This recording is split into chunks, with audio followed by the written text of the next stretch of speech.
Here I am, head of the School of Media here at the University of Brighton, and it's with great delight that I warmly welcome you all to this evening's inaugural celebrations and to Professor Karen Cham's lecture, which has the provocative and somewhat urgent-sounding title, Designing the Human-Machine Future.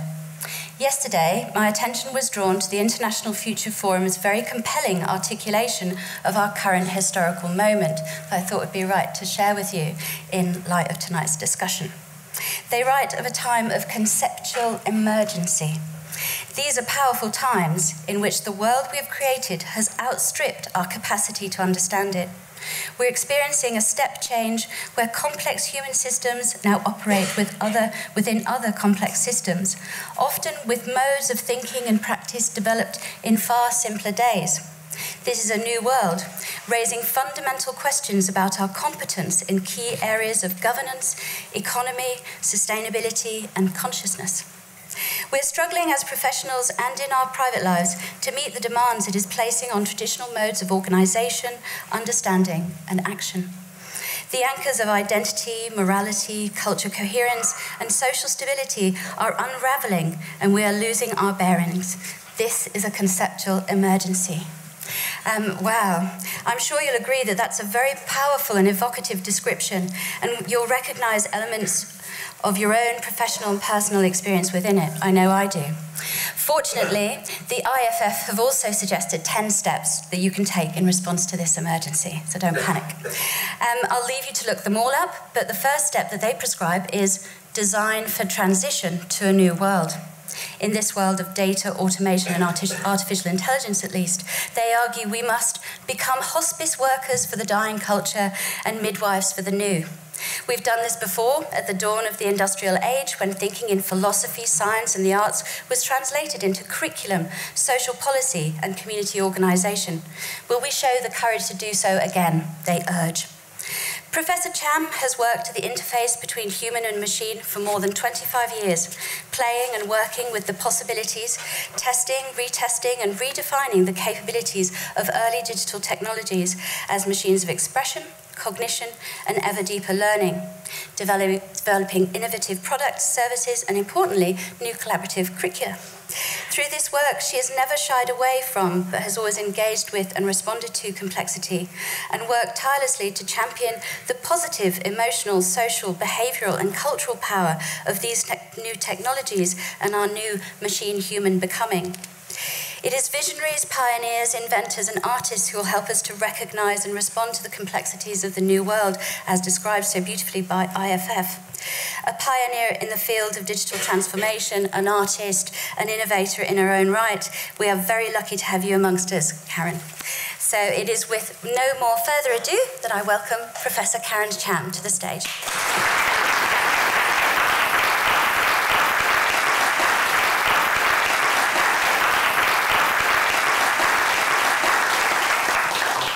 Thank you very much indeed. I was going to open by saying, and welcome to my talk about the life cycle of the fruit fly. Clearly you're maybe in the wrong talk.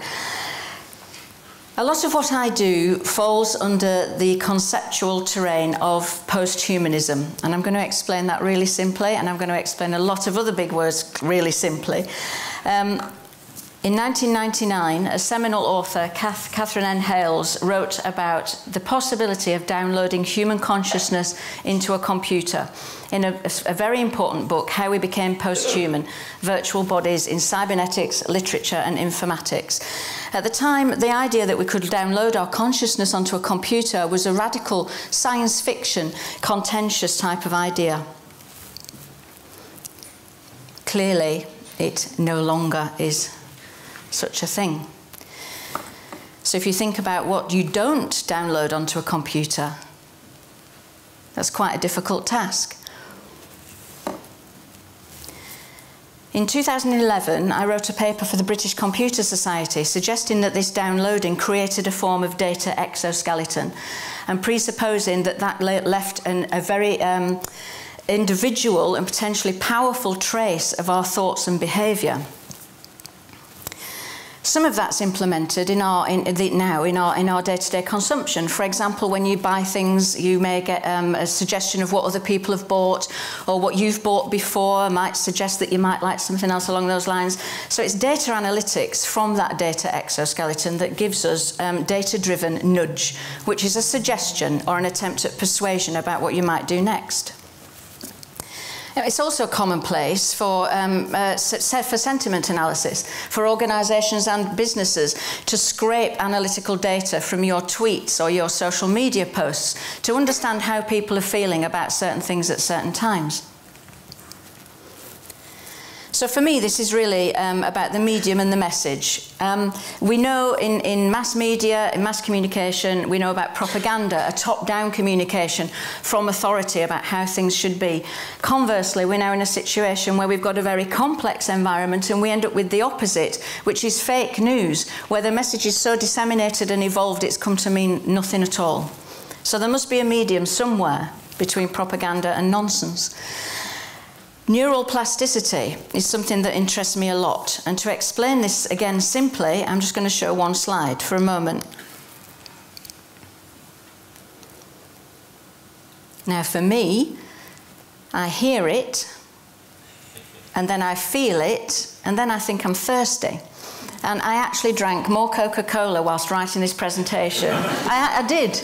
And I wasn't very well, and I know it's got sugar, but I kept thinking this is a lot of Coca-Cola. So to explain really simply, this is neural plasticity. And if you have got a very big relationship with Coca-Cola, your neurology has changed. You know, as soon as you see that can of Coca-Cola, your experience of buying it, drinking it, you have a relationship with that product. And it's a neurological relationship. Now this works because that picture has a very low semantic gap, which means between the image and what it means, there's very little obscurity. It's tight. It's a cold fizzy drink. We can all relate to that very simply. So that's why we immediately feel these things of thirstiness. And it's a core media studies theory, really, about how a message is transmitted through a medium and how the receiver receives it. And this is what we teach in the School of Media all the time. There's also, of course, more complex messages like film grammar, but a film can make you cry, a piece of music can make you dance. These are rich and complex media products that have neuroplastic responses to us. We all know we can hear a song we haven't heard for years, and it evokes a whole range of sensations from that time. And there's a language to this. Film grammar is a very constructed language so that we can interpret the meaning of the narrative as it proceeds. So this is also a core part of media studies, which is understanding how visual language is constructed, the relationship between a sign and what it signifies, the photograph of the Coca-Cola and the drink of the Coca-Cola being a very tight semantic gap.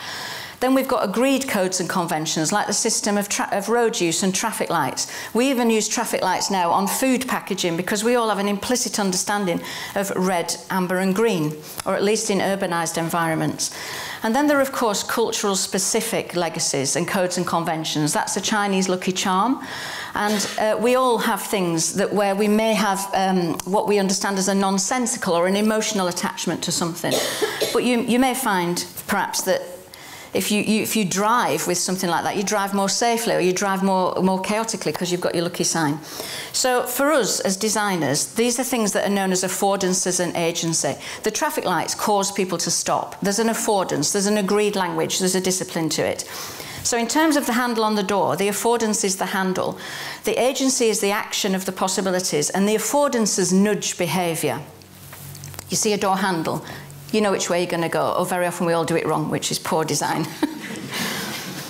So these are what we would call in media theory as semiotic affordances and emergent behaviour. When you do that to a door handle, it's a response to a communicative design decision of how the door's been put together. When you stop at the traffic lights, that's a response to a design decision. It's an emergent behaviour, your response to the communication system. And of course, sometimes it goes wrong, and there is the suggestion that perhaps with more totemic and emotional signs, they also change the way we behave too. So are those signs that give us emotional confidence or spiritual confidence or some sort of resonance that's perhaps not as logical as the traffic signs? In semiotics, they are often framed as semiotic therapy or semiotic fallacy. They're given like a no man's land, really, or a no woman's land. They don't have a status. We don't know why they do what they do. But we do know that repetition changes behaviour. So for me, writing this PowerPoint, redoing the layout and watching the Coca-Cola thing over and over again, I drank a lot of Coca-Cola. Now, everybody has heard, I think, of the Cambridge Analytica scandal, where 270,000 Facebook users used a Facebook app called This Is Your Digital Life. And by giving third-party permissions to access their data, it went on to mean that that all the friends of those users were also accessed. So 87 million users who had not explicitly given permission to access their data had all their information collected. Now, the thing about big data is it tells you lots of things. If I have insights on 87 million people, that tells me an awful lot just by clustering and patterns. Where did they go? What did they do? Where did they come from on the website? Where did they go after? Suffice to say that Cambridge Analytica acquired the data from an external researcher and that the app developer breached Facebook's terms of service. But Cambridge Analytica sold their service as data drives all that we do. We use data to change audience behaviour, visit our commercial or political divisions to see how we can help you. That was a Freudian slip. Visit our political decisions. So in the commercial world, we've been using data-driven analytics and nudge for a very long time. So what seemed to be the problem here was the notion that they'd been used for political ends. Now then, here's a semantic gap as well. I don't know if anybody watched the Inquisitor, the Senate inquiring with Mark Zuckerberg, but the Senate didn't even know what questions to ask, which comes back to Helen's point that this is a conceptual emergency. If somebody's done something wrong and the governing bodies don't know even what questions to ask, we're in a difficult situation. And it was almost painful to see a senator say to Zuckerberg, so how do you sustain a business model in which users don't pay for your service? And said it really suspiciously and accusatory. And he just said, well, we run adverts. There's no difference. There's no difference. And I keep throwing up references if anyone wants to dig into a little heavy reading. I've covered some of this in my papers, which are available online. So there's a huge semantic gap there between the governance and the people who are doing the service. But my point is, we have always had advertising. Well, for the best part of the last century, we've had ads, propaganda and fake news. So what Cambridge Analytica did wasn't any different to a propaganda activity during mass media. The ethics of it are the same, the problems are the same, it's just the transmission models are different. So, how did they nudge electoral outcomes? Well, it's part of a discipline called user experience design, which I teach, actually, and I co-developed. User experience design is a convergence of product design, human-centered product design, human-computer interaction, which is the old software design stuff, and marketing. So it's bringing the notion of interacting with products, marketing, and computers all together into one discipline. And the user experience runs right through a piece of software. So very often, people understand it as being about interfaces. It isn't. The interface is an interface to a user experience. The user experience goes right through to the signal. If you're getting a poor signal on something, you're off that site. You're not interested. The user experience is contextual. So you're experiencing something within a social and a cultural context and a spatial context. So these are just ways of me explaining, I suppose, to start off with, what it is I actually do. So we do things like we create research-based user profiles. So if we want to build something that speaks to a certain body of people, we work out exactly who those people are to start with. And we create what we call personas, and we give them faces, and we put them on the wall. And we try to say we don't work to everybody. There's always an outside that might not be addressed. But we look at, say, the main 3 to 5 user groups who are going to be using this stuff. And we work out who they are, what they want, why they're coming to us, and what they might want to take away from it, and how we create a valuable experience for them. And then we design, as you can see on the right-hand side, their journey through the system. And the greyed out bits are the bits of the system that this persona won't use. And we design a number of these, and then we look at how and where these converge, and that gives us a spine for building that slice through a product. Now, we also do user testing. It's well established, 15 to 20 years, that we would use eye tracking to look at how people look across a piece of software. And originally it was like, do they see the call to action? Do they see the menu button? We all know what happens if somebody puts next on the left-hand side instead of the right side. We all go, oh, where's it gone? You know. So we've always used biometric insights. Originally eye tracking, and you can see from the heat maps on the top right, that's where the users were looking most when they were looking at that advert or that screen. So what we do, we find out where people are looking, where they're not looking, and we iterate the design of the service until it works for those user groups. And those people that we're testing on are indicative of those research-based user groups that we want to reach. So I'm sort of saying it's data-based all the way through. And then, of course, just like you've got a back end on your Fitbit to find out how many, how many steps you've taken over the last month, the big services have a back end as well. In fact, they had a back end before you did. So it's about getting analytic insights into the way that people are journeying through your service or software. It's also common practice to do canary testing, which is to exactly what Facebook do, and it's not them being conspiratorial, it's normal commercial practice. Whether it's right or not is another question, but we run a type of a service for certain users and a type of a service for other users and watch what happens and iterate what the software becomes in response to it. And I think the key word here is soft. It's all in data, it's software, it's fluid, we can change it all the time. And DevOps is where we don't even finish something anymore before we go to market. We go to market and co-evolve it with the user groups live. So the ethical issues in and around this are when you get into behavioural analytics, and web services like OkCupid do psychometric analytics on the way that people behave. And I know, because I design a lot of services, that that particular service is engineered to keep you addicted to the service. It's not engineered for you to pop out and find a wholesome relationship, believe it or not. It's designed to create a relationship with that service. And even innocent-sounding companies like eBay, the boot sale app of the world. I've known for a long time that, for example, users in UK need everything to be fast, but users in Northern Europe and Scandinavia like to feel that they've achieved something. So eBay runs slower for Germans and Scandinavians, or else they don't want what they've got at the end. It has no value. Yeah, and this is common and this is normal, and it's also absolutely fascinating. So I think my work really is about what can we do with this apart from create addictions to services. I don't like eBay. I think that it's a gambling mechanic, so that's part of something that I'm addressing in my research.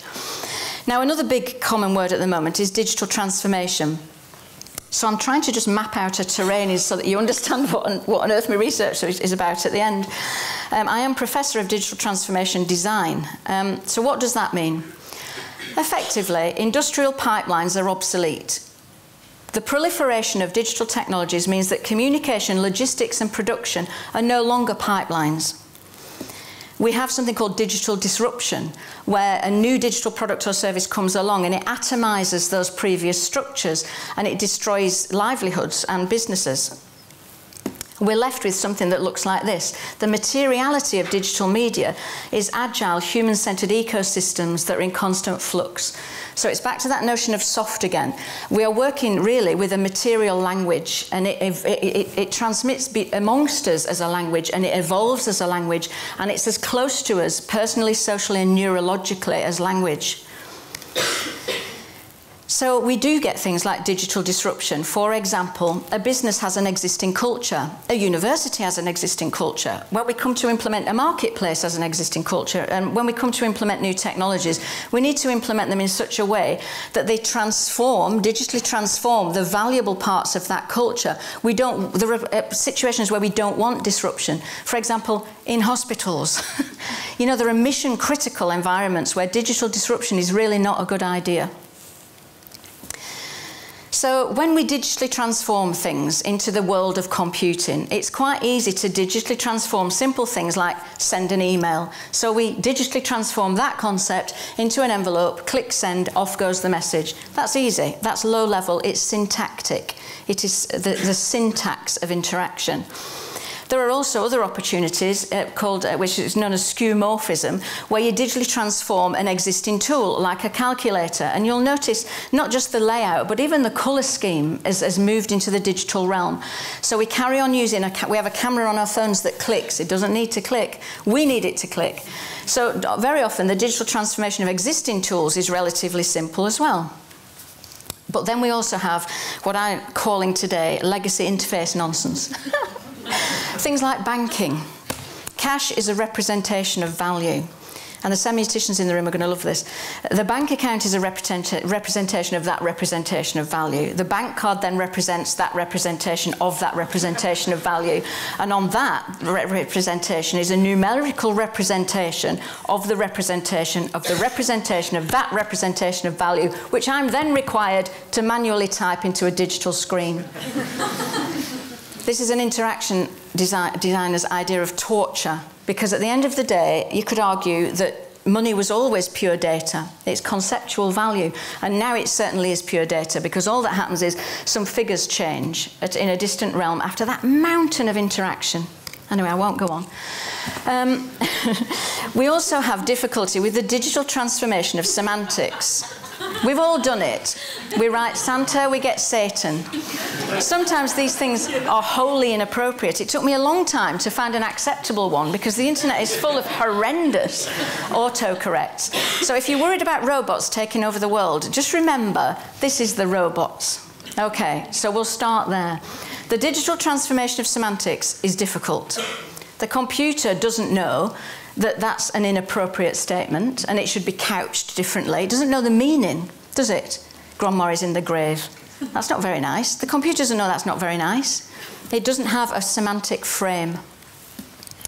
So once we start to look at user-generated content, now that's a big thing in digital, democratization of access. There's lots of arguments about things becoming, instead of being brand-centric, they become customer-centric. But if things become too customer-centric, again, we suffer a loss of meaning. The brand value in that range on the right doesn't lie in any of them apart from the top right one.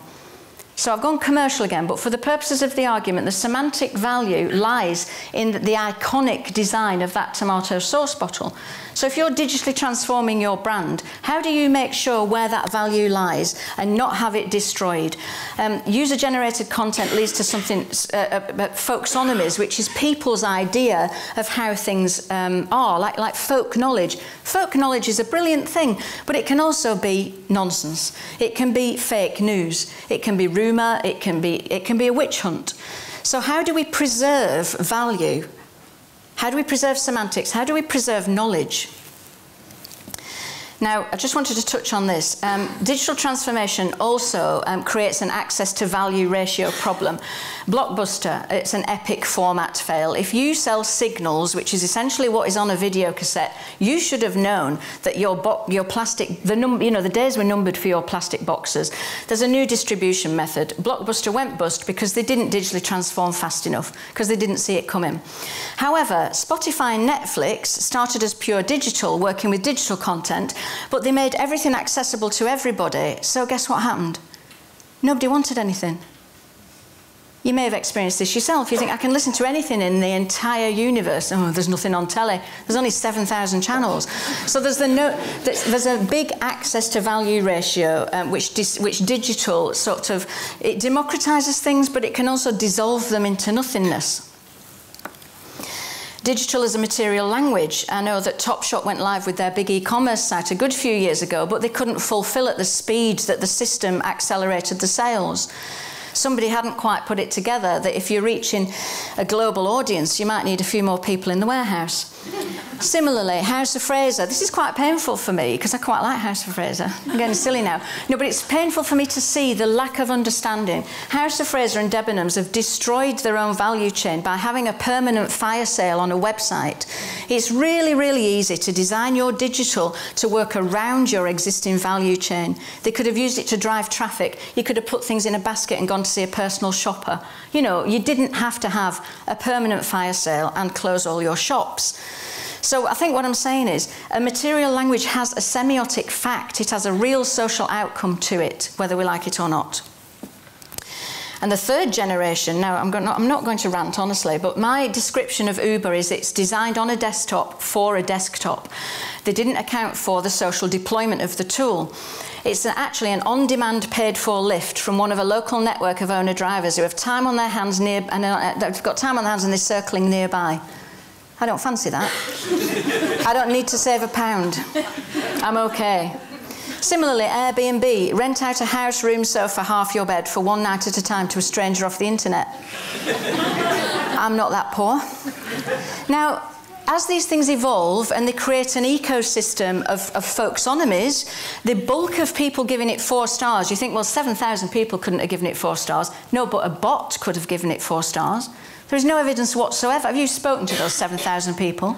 Are they all in your garden going, yeah, they're all right, buy it from them? There is no material evidence to this. And in fact, Airbnb don't even check if you own the house.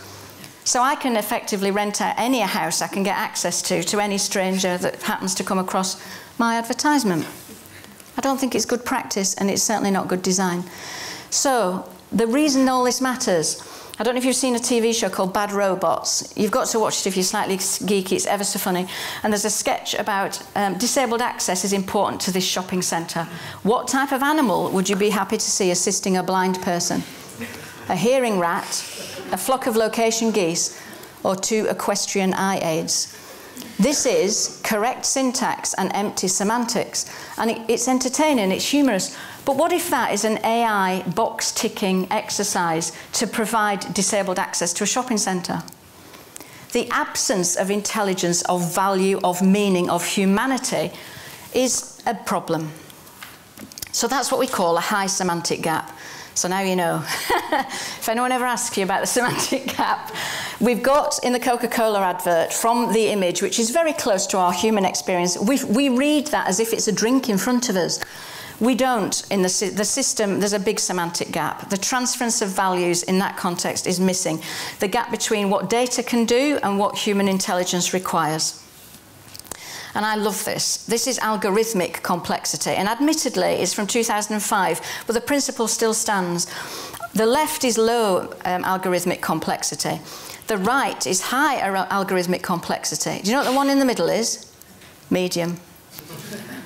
So that's the perfect example of how value can be destroyed, really, in bad digital transformation. So how do we transform value? It's my job. In any human-centered system, there's a user that then has an interface that is within a social, industrial, and ecological context, and they're not fixed. Almost everything I do is fluid. So if these rings are different, the rings are different. It doesn't matter. The point being, we're in a nested, complex system. There's a macro scale where those systems are difficult to change, for example, at an environmental level. To change the global use of one-use plastics needs to be done at a very large global scale. And at a micro scale, to change the behaviour of an individual person, has got other difficulties. And then across the spectrum at the bottom, we've got looking from affordance to legacies. Affordance is that design thing. Where do we put that door handle to change that behaviour? But what legacies are we working with? Do we sell videos in plastic boxes? So this is important to organisational infrastructures, to multi-platform global campaigns, to markets and economies, and also to virtual worlds and simulations, because they are all human-centred complex systems. And what we need to engender is value-driven behaviour within those systems, which means we focus on the person. How do we change individual behaviours? And my proposition is that we do it digital first, with some sort of branded user experience, an emotionally engaging user experience, the one that drives us to buy the Coca-Cola. But then we've also to migrate the legacies, and we've also to build on the established culture. And there's another paper for a little light reading. So digital first transformation of enterprises looks at how I looked at how you would embed the technological. You look at the culture, you'd evaluate what was important to that culture, and you'd look at how to digitally transform it and automate what was important about that culture. And if you get this wrong, you've got no business, you've got no culture, you've got no social situation, whatever social situation is driving what you're doing. And I worked with Lara Plaxton from FDM, who's here tonight, and she came up with a brilliant interpretation of my work, which was the employee experience times the customer experience equals the shareholder experience. And we called that the Plaxton-Cham stakeholder experience feedback loop, which you can see was heavily influenced by me. But no matter. The point being, if you say every little helps, that should be the employee's experience as well as the customer's experience. There needs to be a commensurate joining up of our values and our commitments. It's an ethical responsibility to deliver what we say you're delivering. But a lot of this goes on across multi-touch points. And multi-touch point user experience design has come to be a big issue as we've all started multi-screening. If I'm spending £400 on a pair of Jimmy Choos, which incidentally these are not, but aren't they lovely? Just saying. If I go suddenly from a beautiful glossy advert in a beautiful shop into an Argos back end that's not loading, I'm going to go, oh God, I can't be bothered, I don't even want these shoes. So from a sales point of view, from a persuasion point of view, from a user experience point of view, it's important that that continues across multiple touch points. And I worked with I supervised a brilliant research student, Raida Shakiri, who looked at the cognitive sciences dual process theory in relation to evaluating the multi-touch point user experience. And we found that, of course, as well as measuring the cognitive, which is the functional and the usability, you've got to measure the emotive and the person's sort of subconscious human relationship to what they're experiencing. So how did I do that? And we get onto the good stuff now, which is why you're all really here. We did that by using EEG. Now, when I started using this equipment at Kingston University 10 years ago, we had one and it was £10,000.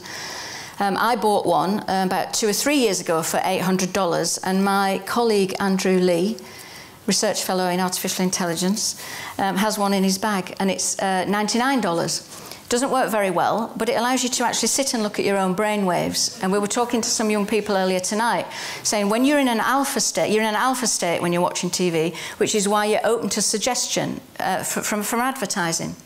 So what happens if you know you're in an alpha state? What happens if we could mesmerise our students into alpha state?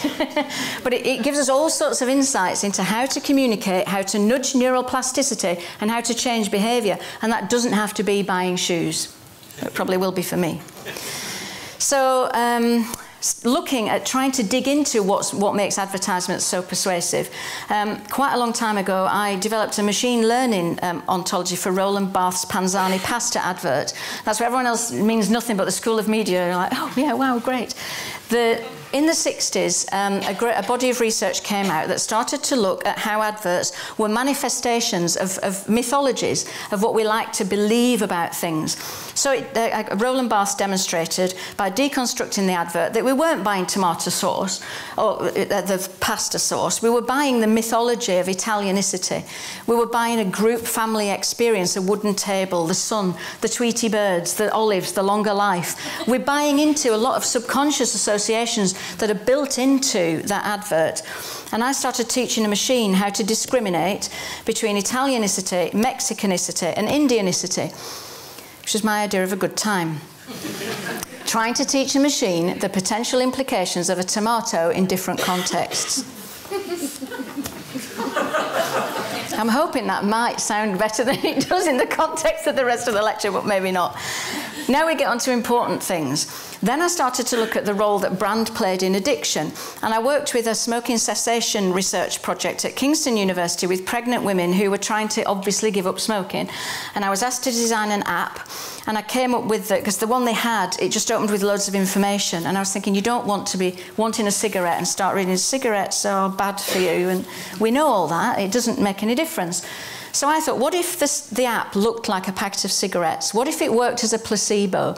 And you know, it was it accelerated the smoking cessation user journey by about 17 to 20%. And we demonstrated using the EEG that was because of the emotional engagement with the branded app, as opposed to the lack of emotional engagement with the unbranded app.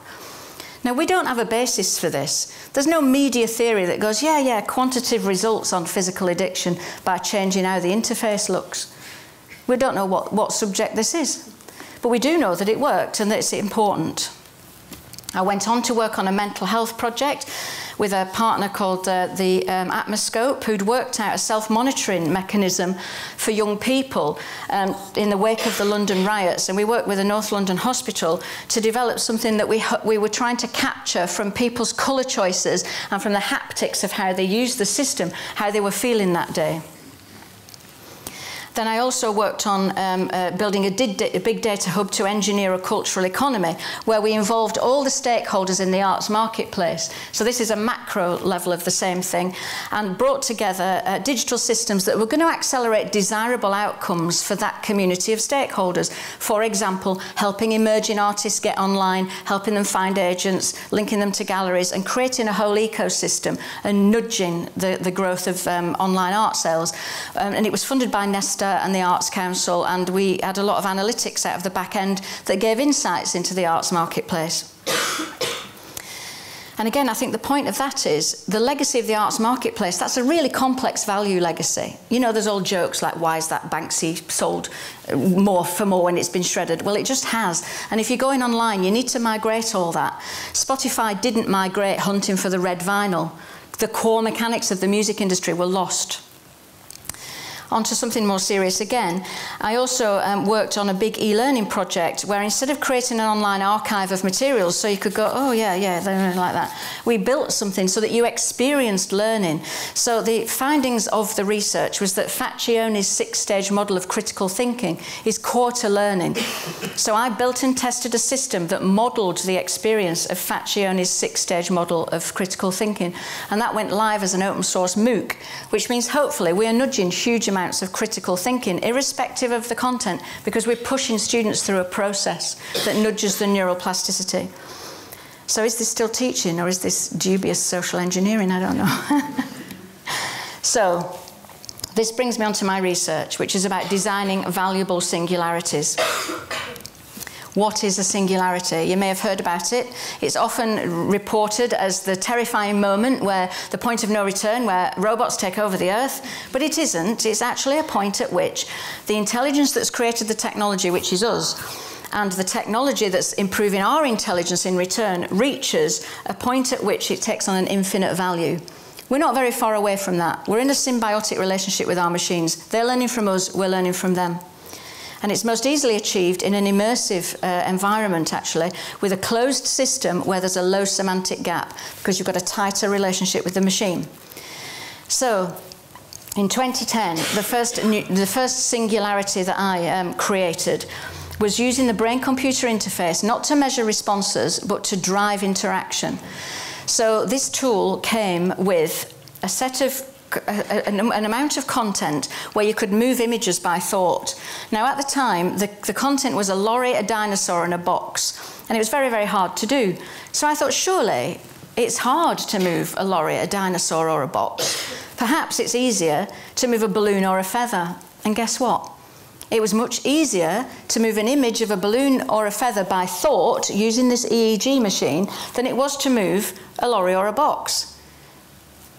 There's no sense in that. It's psychology, but it isn't. It's actual. And the next thing that happened, I thought, well, if we can move a lorry or a box, what if we use an optical illusion where it looks like something's already moving? So I tried to replay this tonight, but we couldn't. Don't ask me. We'll do a workshop or something. Basically, we created a demo where you had to roll a ball down that optical illusion by thought. That optical illusion already looks like it's moving. So the minute you try to move a ball down it, it goes really fast. So your brain thinks it's going really fast. So you're in a really, really tight semantic gap. You're in a singularity, actually. It's beyond a tight semantic gap. You're in a singularity with that machine. That machine is nudging your perception of what's happening, and your perception is driving the machine's understanding of your perception. I shall leave that there. So we also looked at emotional singularities and used a cluster of biometrics to measure people's in-game responses and started trying to map different types of emotion to different biometric outputs. So we're now looking at emotional computing and quantifying people's emotional states. We did find a correlation between peaks and trough in attention span during live gameplay and a game's Metacritic score, which is how well it sells. So we already know that there's a recipe in peaks and troughs in attention span and how I didn't want to say addicted, how closely affiliated somebody feels about that game, how well it sells, how well it does, how good the experience is. Now, 5G is going to enable a whole new level of computing. We are going to be in what used to be called pervasive and ubiquitous computing environments. We're going to be in intelligent environments. We're going to be in smart environments. It also allows us to tap into all the latent computing power in the room and run a virtual network from it. So all the dormant phones in here and laptops could be being utilised for a virtual network.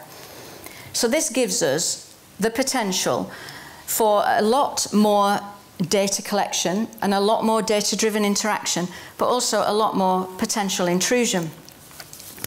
So the fog is what that's called. We're not having a cloud, we're having a fog, and the fog is a distributed cloud in everybody's pockets. So instead of firing things off to the crowd, we'll be firing them off to the fog and back again. So I'm interested, and all the technical diagrams, it's me that puts this in at the bottom. In the Internet of Things, the technical diagrams end on the thing. The Internet of Things doesn't end on the thing, it ends on the person who's surrounded with the bloody things, probably talking about a flock of hearing geese. Sorry, Dad, I wasn't going to swear, but I just did. It exasperates me. So a lot of my work has looked at inference engines, which is how a virtual distributed fog-based architecture would interpret people's interaction and how that would inform the data-driven decisions that come back. So if you think of it like advanced personalisation, like you're inside Amazon in a live environment. And so I've started to look at how data-driven cognitive user experiences could be built as architectures. We know that adverts work because they nudge human motives, they nudge our need to feel together or our need to feel safe. So there are important things to be dug into here, because if we can codify this and nudge this, we could do really stupid things with it and fill the sea with more plastic, or we could do really intelligent things with it. So I've been working on deep learning of how we nudge human motives, because that's how we change behaviour.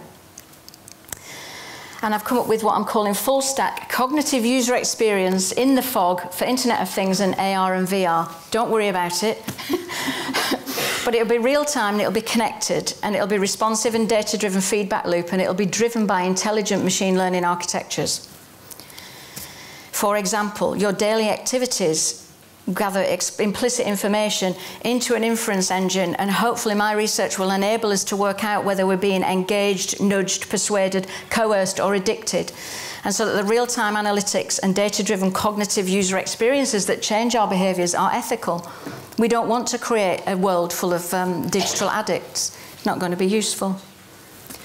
I've also worked on real-time locative emotion-driven gaming, which means that you can interact in an instinctive level with your content from any given space, drawing on the computing power of the fog.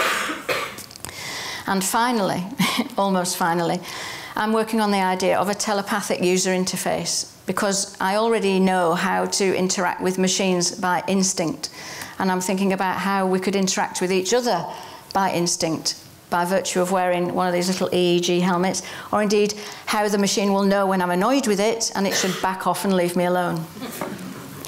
So that's it. I'm proposing a telepathic user interface, a cognitive user experience, and an ideological meta-architecture. And I love that image, which is, of course, a version of God creating Adam. And so I'm not calling it the end, I'm calling it the beginning, and you'll notice this robot's now got glasses. And that's it.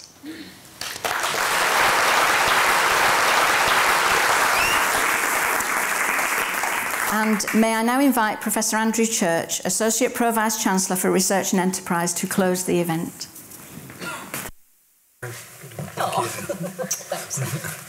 Okay.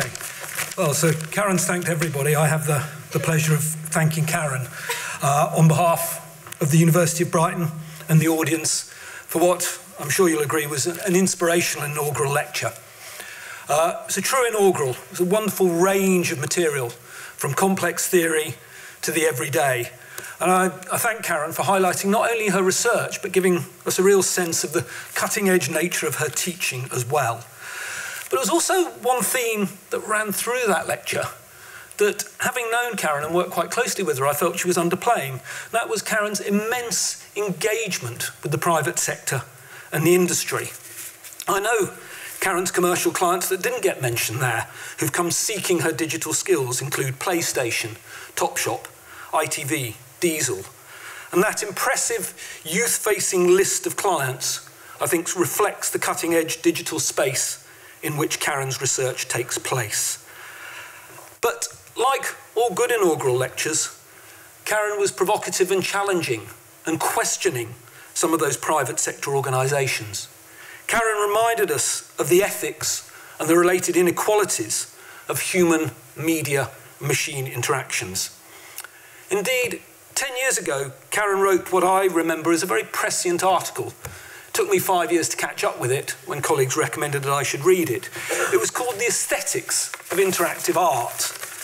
And she provocatively argued that at the time, everybody was getting excited about how digital artefacts were accessible to the masses, shaped by mass audience interaction. But she clinically dissected how usually the aesthetics of those artefacts were determined by the elites. So, like tonight's lecture, that piece 10 years ago reminds us of the need to continually examine, through research like Karen's, the ethics and the progressive opportunities of human-machine interactions to benefit the many, not just the few. So thank you, Karen, for a very thought-provoking inaugural, covering issues all of us should be continually questioning and debating. And I'd now like to take up the opportunity to do my own bit of non-data-driven nudge, which is to invite you all to a slightly less digital space, which is our reception area outside, where there will be some food and drink, and join me and everybody else in the audience in continuing to celebrate Professor Karen Cham's inaugural lecture. Thank you.